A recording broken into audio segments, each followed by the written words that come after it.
What's your favorite ice cream flavor? Peppermint with a side of vengeance. We discuss this and more on today's Real Review, so stay tuned. Welcome to the Real Review.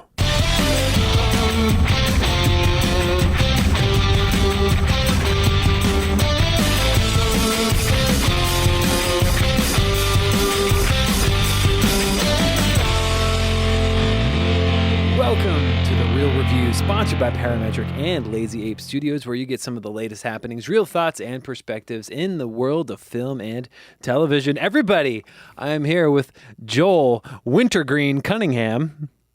I'm trying to think where that comes from. I know the reference. It's just not in my head. I don't know if there's a reference. It's not a. It's Maybe. just a winter. It's just a flavor taste. Yeah, kind of like Is that- peppermint's a flavor, but I don't want to call it Gotcha. peppermint. I was gonna go. Well, okay, mine's similar then. Who was am I, gonna- Joel? Matt Rocky Road Hay. Okay. Because your shirt kind of, I don't know why, reminded me of sort of the Rocky Road. It's like chocolate and marshmallow and yeah. a bunch of stuff mixed in. So Are you saying I'm marshmallowy? yes, Okay. you're squishy I marshmallow. appreciate that. I don't know what your favorite flavor is. I don't imagine it's Rocky Road. Anything with caramel? Okay, Yeah, like dulce de leche just type caramel stuff.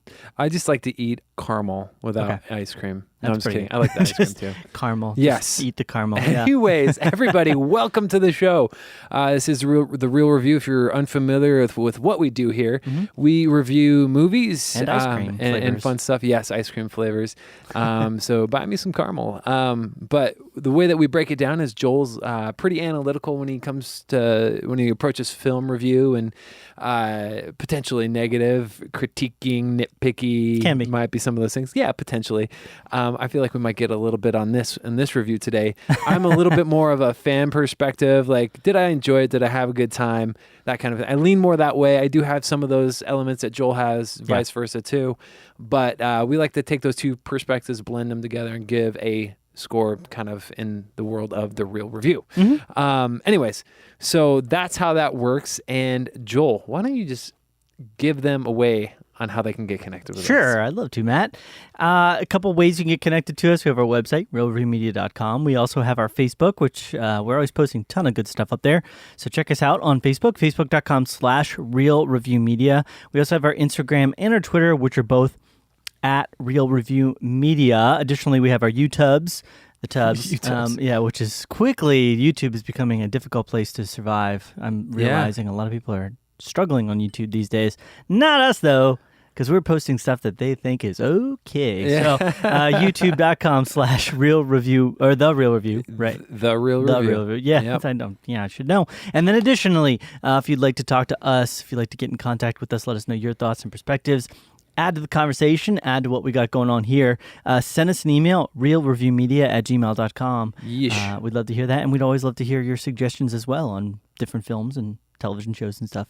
Definitely. Yeah. Most definitely. Yeah. So that brings us to our movie for the week. We got one this We got week. one movie. Yep. And actually, I did want to go see The Nun. It didn't happen. Yeah, you Didn't tried happen. to goad me into seeing it. I know. And then you decided not to go see it. So And it horrible. made a bunch of money this Horrible. weekend. Actually, It did. I think it made more money than the opening of Conjuring 1 or 2, which is impressive. I will say there wasn't a lot else out competing with it. No. You mean last weekend wasn't a great weekend? Yep. It's kind of like the most recognized project that's out right now. Like I'd say. Crazy Rich Asians is Yep. still doing well, and so is The Meg, actually. It's at $500 million.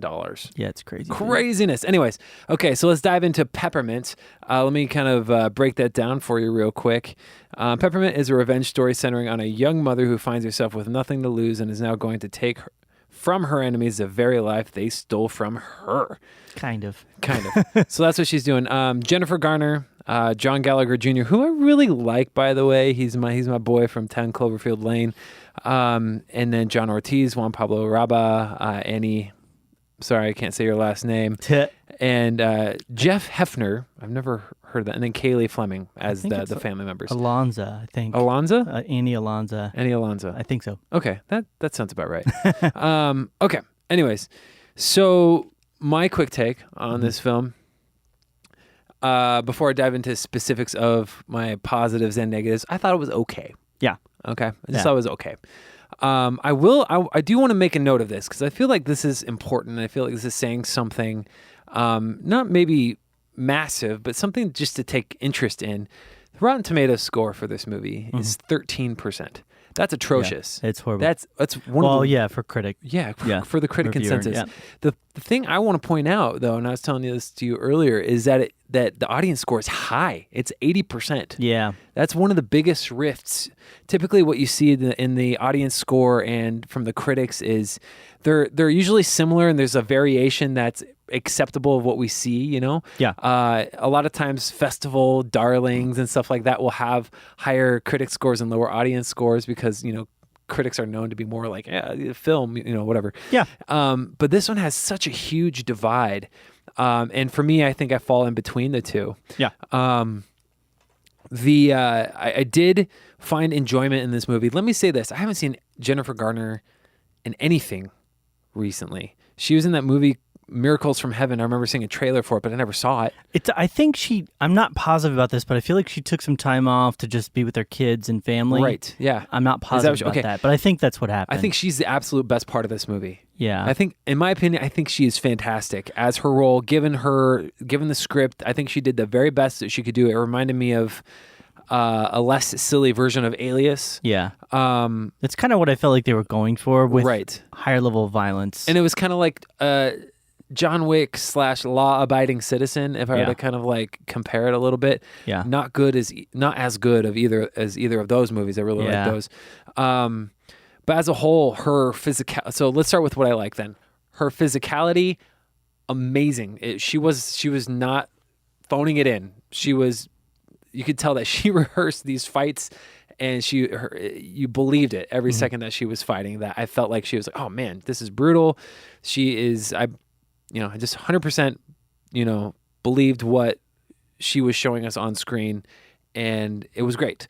As far as that is concerned, that would be like a good thing. Everything else just kind of falls into the meh, and there's a couple things that I didn't really like. So before I go a little bit any further, what were your overall thoughts, and then maybe get into the positives? Yeah. Overall thoughts, I think, were similar for me. Very much a meh kind of film.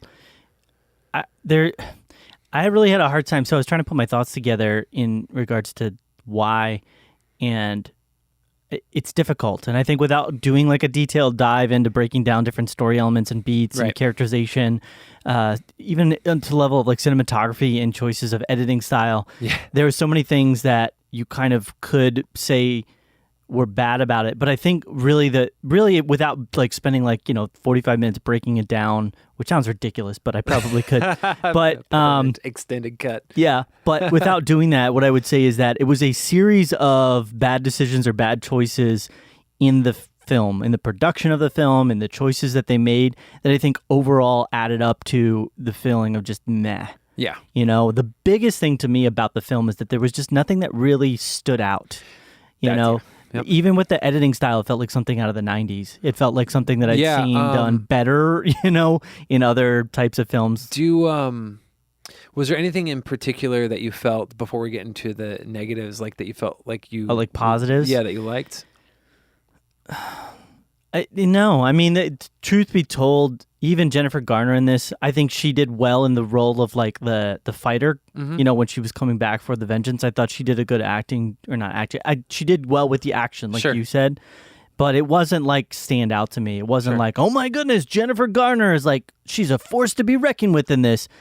It was just okay. I mean, there was too much of it that just felt a little bit like, okay, I don't really get that. I don't really think that's very solid for me to connect with their character. So no, I think everything in this was just meh, and then like you said, the rest of it was just bad. Yeah. So and that's kind of a good point. I do think I agree. There wasn't really a lot for me to connect with her other than the fact that she loses her family, and I was like, that's sad. And that's kind of like the thing that you can do in a movie. For me, at least in my perspective, that'll make me kind of instantly have some empathy towards what's happening with a person. And I thought everything after that point was solid. I really enjoyed a lot of some of the action stuff. However, the editing stuff is what bothered me. And you brought this up in the mid 90s. I actually thought early 2000s. Yeah, the way that late 90s. Right. So the way that, and I don't know why I noticed this. I don't notice these things. I don't know if you're rubbing off on me at all, Joel, but the opening Finally. sequence I'm just is kidding. like, or after the opening sequence, there's like this montage of like the city, and it's like, quick cuts to different parts of the city. It makes its way to Skid Row, eventually, Right. and that sort of thing. But the music is like early 2000s, like Right. rock, Yeah. like this movie's been sitting around for 15 years. Right, like this should have come around the same time Blade came out. Right, You know exactly. what I mean? That's I had exactly that, what it's like, dun, dun, dun, dun. yeah. I'm like, And what with the is jump, this? like this stuttery So- text and the jump cutting, like Right. with the white flashes. So the transitionary stuff, this is a negative, and it bothered the heck out of me. Yeah. And I know what they were going for. It's like the editor But- for Blade was sitting in a closet somewhere and they pulled him out and dusted him off. They're like, here, make this movie. So what happened was, this is why I was telling you this. There's this game out called, it's been out for a while. They're making the second one comes out. It's called Life is Strange. Yeah. Basically, this girl has a power to rewind time. Yeah. And the effect is like this real quick jump cutty, like Yeah. overexposed frames, Yeah. like jump cutty thing. And that's what happens in this movie. Right. And it's jarring and very early 2000s, late 90s. It's a super simple effect to do. I've done it with Yeah. editing. It's basically just, you warp the speed of the footage Yeah. and then you overlay different footage on top of it, like you overlay the same footage on top of it so it looks like there's like this shadowy effect. Yeah. It's like one of the simplest. I mean, it screamed out low budget. That's the thing. Yeah, I mean, yeah. because it's one of it was harder back in the day when you're using like actual film. They You were, know what I mean? they were trying But, to make like, it these days- seem cool. Right. They were trying to make it seem like cool. this would be, and if they had just approached it more straightforward, what would actually, I'm trying to get out of the habit of doing this because it's not my movie to like make Yeah. and to tell them what they should do. I'm just talking about the things I liked or didn't like. But one thing that I think would have added because that's one of the things I was searching for. I was like, well, what could have come out of this film? What experience could I have had that would have changed this and elevated from just being this standard staple of like revenge flick? Yeah. Because everything about it was just like, okay, we're going to give you the happy, clappy family, that then we're going to cut that away. Then she's going to, be unjustly, not get her justice. And it was like everything was just. Right. What I would have actually thought was really interesting is if her husband had survived, which I know I'm spoiling that, but it happens in the first 5 minutes. If you didn't know that already, then I'm sorry. No, she died. That's But in yeah. the trailer. That is in Exactly. the trailer. But like You're if not her spoiling husband had survived and there was some tension there and maybe she had run off, maybe she had disappeared for a number of years. And then she comes back and kills him. Right. Well, no, she comes back and she's killing these guys and somehow they get reconnected. That would have been interesting to me because there Right. would have been some dramatic tension there. Right. But it's like I knew from the very beginning of this film, it's like maybe she's going to die at the end. I don't think so. So two Yeah. things. There was no suspense there because I knew she wasn't going to die. Right. I knew that there was no chance of her dying. It was like, yeah, she might get hurt or something. I thought she was going to die for a minute. Okay. Secondarily, they tried to pull in this deeper theme that really came out of nowhere, and it actually presented in the very beginning what you're talking about with the credits. Yeah. When they're rolling like the intro, like setting up the city, and they're going to Skid Row and they're showing the people in tents and Yeah, they're showing yeah, all yeah. the homelessness and everything like that. They tried to tie in this theme of her being like the avenger or the protector of like the homeless.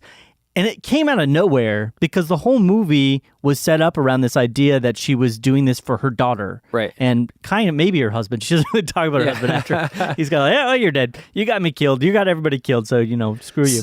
But like they set up this whole idea of like she being this, and there's no reason for that. There was no Right. connection point to her protecting the homeless people. And it never really served a purpose other than to just move the plot along at the very end. Right. Like if they had saved her, if they had protected her, if they'd done something to like really make an impact on the story, but instead it was just like, well, she can't just be around somewhere. Like we have to have her some connected somewhere. I don't know. So It I felt don't know. pointless. That's all. I thought that was okay. I didn't mind any of that stuff. The one thing, there's one plot element in this movie, other than the fact that you're right, the whole thing is very formulaic, where there's nothing new. There's nothing new about any of the action about this revenge story. That there's nothing new. In fact, I did hear some people talking about this, and I do agree. They do gloss over some deaths that would have been more in the vein of like law-abiding citizen. You're right. Which those were some of the best parts of law-abiding Right. citizen. And if Some they would- actual justice right, being right, right. served. Yeah. They show some of it, but not quite to the extent in which it could have. There's one plot point that bugs the heck out of me, and it was a main character. There's a twist with the main character at the end that I thought was pointless. They shouldn't have done it. It should have been a different character if they were Yeah. going to do it at all. Yeah. And I was like, dang, because anyways, I can't talk about this. I saw it coming. That's Right. the thing. I mean, I saw it coming a mile but away. I saw it coming a mile away, but with a different person. Okay. yeah, anyways, I was just super bummed out about that. It was not, I don't think it was a very good choice at all. Yeah. The movie as a whole, I found some enjoyment in some of the action scenes. Other than that, though, I feel kind of like snobby picking it apart for the editing, but the editing was so cheesy. Yeah, I don't think I mean it's the choice they made with it. You know? Yeah. Like that was music. The other thing that I really just it just screams out, you know, weakness of a script. In a lot of these types of revenge movies, you always get the sense that the person that's like committing these acts against these bad guys, that's getting this revenge, this justice on these people, they're outsmarting them.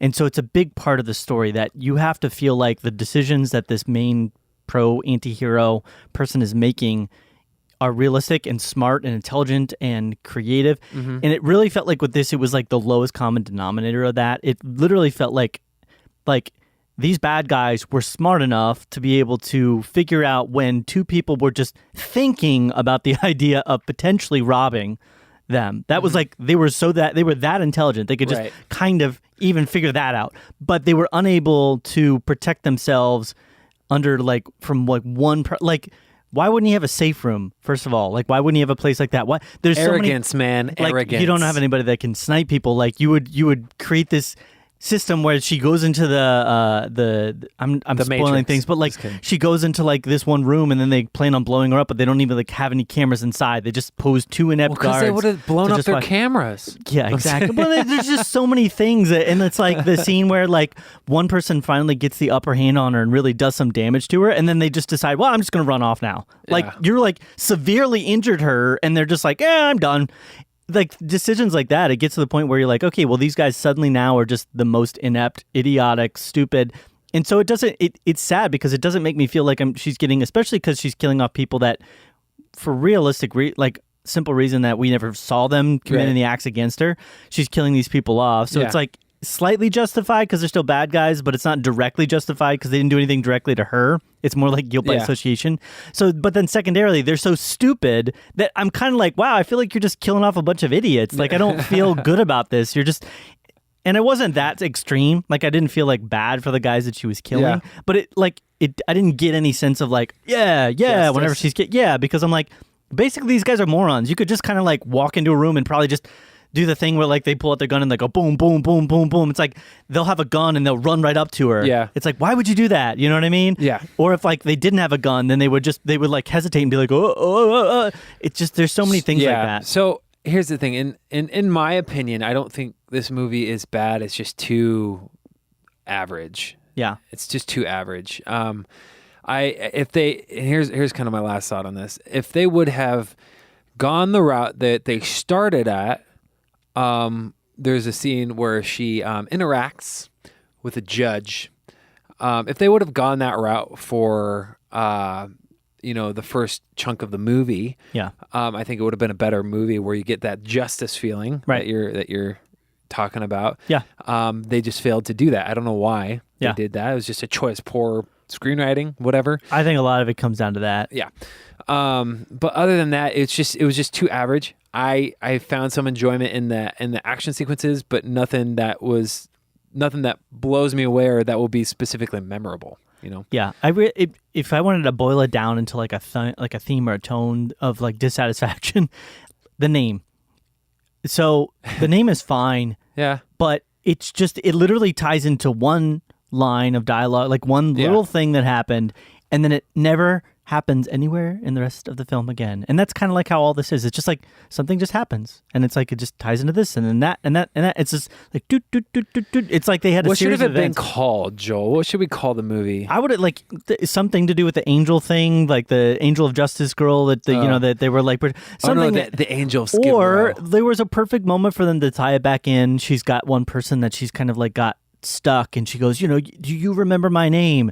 And I would have thought it would have been great if that person had said what her name was, and she goes, no, it's Peppermint, and then killed them. Like, even something like that, as cheesy as that sounds, would have tied in to what it was that they were like trying to do. But there was never anything like that. The callbacks were the most one-dimensional, simple. So again, I could spend 45 minutes probably going into like all the things, but it all added up.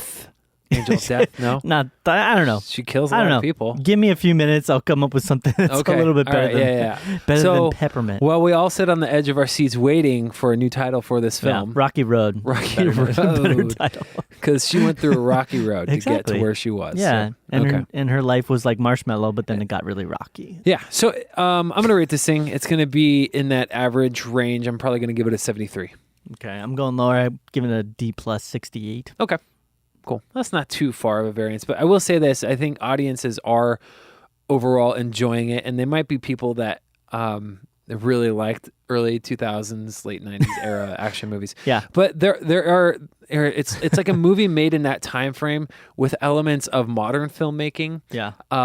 Like, so, these people have obviously seen John Wick. Mm-hmm. Some of the stuff they do is not nearly as good as John Wick, but it's some of the stuff they do is like, oh, that's straight up in your face, visceral, like shoot someone, shoot them in the head, and then, keep walking, shoot the next person in the head, just kind of a thing. Yeah. But audiences like it.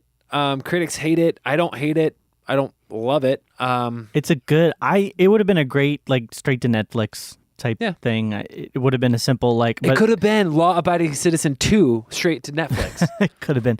I think getting as wide a massive like release as it has. I mean, it's still not super massive, but it made a decent amount of money. Yeah, like 13 million. The production was only. I think 25. some of that's Jennifer Garner. Yeah. I think some of that is there's just nothing else really great out there right now. Right. But yeah, I don't know. Anyways, it's better than Daredevil. Yeah. Wait, the movie, not the show. The movie Daredevil, yeah, yes. not the show. Yeah. Netflix shows seem to be struggling right now. But anyways, Peppermint. Anything else you want to add about Peppermint? No? Okay. Now I could go for some ice cream though. Yeah, that sounds really good. Let's, just stop the show and go get ice cream. Everybody go get ice cream and then meet back here in 10 minutes. We'll see here. Cool. All right, and action. Anyways, so thanks for tuning in, guys. If you saw Peppermint, if you liked it, let us know what you liked about it. If it felt like early 2000s to you, like it did to me, because I thought that was really odd. And normally I don't pick out those things, or I don't know. It just doesn't feel right in my soul that I'm picking out things like that. But anyways, email us. Let us know what you thought about it. Again, you can connect with us on Facebook, facebook.com/Real Review Media, Instagram and Twitter @RealReviewMedia, and then also Real Review Media at gmail.com to email us, and then realreviewmedia.com to get in contact with us on our site. Heyo. She's crazy, Matt. It's craziness. She's crazy. No, she is. She's crazy. Peppermint's crazy. She is crazy. Maybe, kind of. Yes. I think she is. Yeah. I don't know. They didn't really John explain Gallagher that. Jr. is in the Belko experiment. Remember? Yeah. Did you see that? No, I didn't. Oh, yeah. I wanted to. I never got a chance to. The end of it redeemed it a little bit for me. It was a little silly. But other than that, Yeah. Anything else you want to add today, Joel? No. Cool. Well, hey, it's been real. It's been real.